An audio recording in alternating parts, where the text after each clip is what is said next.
નવનાથ કાવડ યાત્રા સમિતિ દ્વારા પવિત્ર શ્રાવણ માસના છેલ્લા સોમવારે 11મી કાવડ યાત્રા યોજવામાં આવી હતી, જેમાં મોટી સંખ્યામાં કાવડ યાત્રીઓ આ કાવડ યાત્રામાં નવનાથ મંદિરે જળાભિષેક કરવા પહોંચ્યા હતા।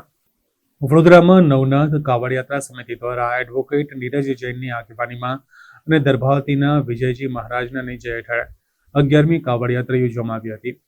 વડોદરા શહેરનું રક્ષણ કરતા નવનાથ મહાદેવને કાવડમાં જળથી કાવડિયાઓ દ્વારા જળાભિષેક કરવામાં આવ્યો હતો। આ કાવડ યાત્રામાં ઉજ્જૈનથી ભગીરથજી મહારાજ દ્વારા ભૈરવ દંડ તથા ભૈરવ જ્યોતો ખાસ કરીને લાવવામાં આવ્યા હતા। ઉપરાંત સુરતથી મહારાજ પધાર્યા હતા। આ કાવડ યાત્રામાં મોટી સંખ્યામાં કાવડ યાત્રીઓ જોડાયા હતા। આ પ્રસંગે નવનાથ કાવડ યાત્રા સમિતિના પ્રમુખ એડવોકેટ નીરજ જૈને જણાવ્યું હતું કે શહેરમાં નવનાથ કાવડ યાત્રા સમિતિ દ્વારા વર્ષ 2014થી કાવડ યાત્રા યોજવામાં આવે છે। આ વર્ષે 11મી કાવડ યાત્રા યોજાઈ હતી।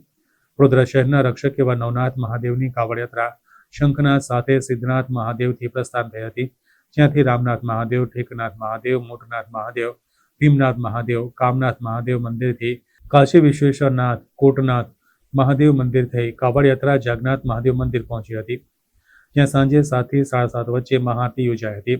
શ્રી ભક્તોએ યાત્રા દરમિયાન તાંડવ નૃત્ય કરીને ભક્તિની રંગત જમાવી હતી।